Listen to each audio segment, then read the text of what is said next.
Okay, at this point, you should have read in your textbook and in the online module about placement of electrons around the atomic nucleus in the various shells. But I think it's best if we review this visually to see how these shells are actually constructed for various atoms.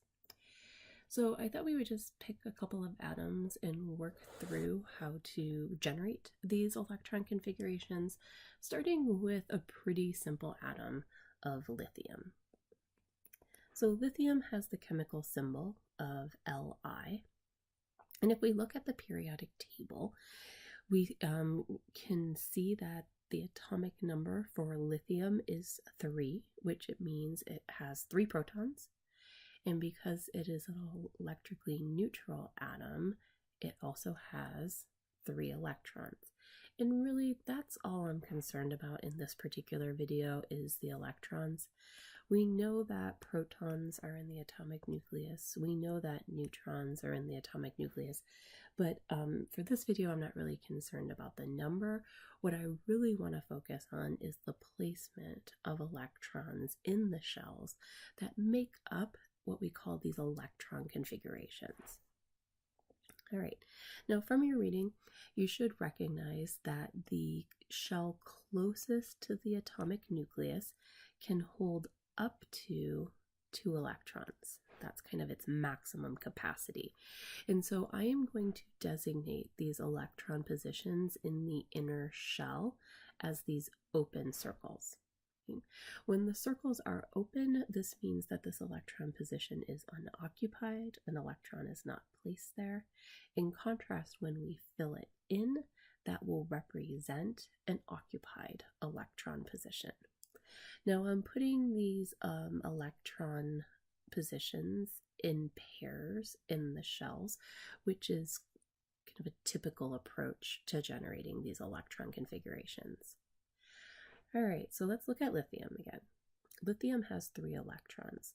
2 of the 3 electrons are going to be placed in that innermost shell. Now, because this is the maximum electrons that can fit in that inner shell, we're going to have to go to an outer shell, which holds 8 electrons. And I'm going to place these electron positions in pairs at the top, on the right, the bottom, and the left of this particular shell in the electron configuration. Well, this one's pretty easy because we only have 1 electron left to place, and that's going to be placed in the outer shell in the top pair. Now, I think it's important to kind of have a common language of these electron configurations and how they're generated. So if you're handing in an electron configuration on a homework assignment, on an exam, or another assessment, that if you hand this in, we kind of have this common language that I know you are giving me lithium and you're telling me that lithium has 2 electrons placed in its inner shell, 1 electron in its outermost shell, and this is also what we refer to as the valence shell. And so you're telling me you have 1 electron in the valence shell, and the other 7 electron positions are unoccupied in the valence shell, and that's why we're keeping them open. Just as a side note, any electron that occupies that valence electron is actually referred to as a valence electron. All right, let's do another atom. Let's do neon. If you look at the periodic table, you can see that the atomic number for neon is 10, which means neon is going to have 10 electrons. Again, not super concerned about the protons and neutrons in this particular video. Oops, can't get it to right. Hold on. There are neutrons there. But again, focused on the positioning of the electrons in the various shells. So we're going to start by making an inner shell. Again, this shell holds 2 electrons, and we are going to place those 2 electrons into the inner shell. we are always going to fill the inner shells before moving to an outer shell. So now that we filled that inner shell, we can move to an outer shell, and I'm going to organize the placement of those electron positions in pairs around the atomic nucleus the same way that we did for lithium. Okay. Now, typically the way that shells are filled, especially in the outer shell that's more complex with 8 electrons, we're going to fill in one of the pair moving clockwise for each electron that we have to place. So this would be the placement of electron number 3. We're going to move clockwise, fill in one of the pair for electron number 4, move clockwise, fill in one of the pair for 5, move clockwise, fill in one of the pair for 6, and then we're going to keep moving clockwise, filling in the pairs for 7, electron 8, electron 9, and electron 10. Okay. So for neon, we can see that it has a completed valence or outermost shell.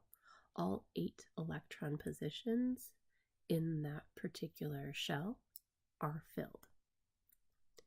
All right, great. Now let's just look at one more atom before we kind of wrap up this video and move on to the next concept. And let's look at sodium. I'm going to move my screen just a little bit so we have some room. Let's look at the sodium atom. Now the sodium atom has an atomic number of 11, which means that we have 11 electrons. In the atomic nucleus, we know that there are protons. Oh, this neutrons was supposed to be blue. We have protons and neutrons in that atomic nucleus. And we know that we have 2 electron positions in the innermost shell. And we're going to fill those electron positions in because we know that sodium has 11 electrons. We are going to generate a second shell since our innermost shell is filled with 2.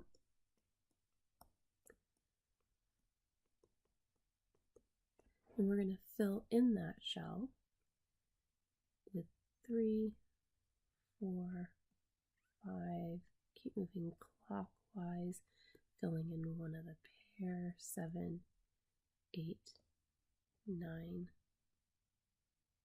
10.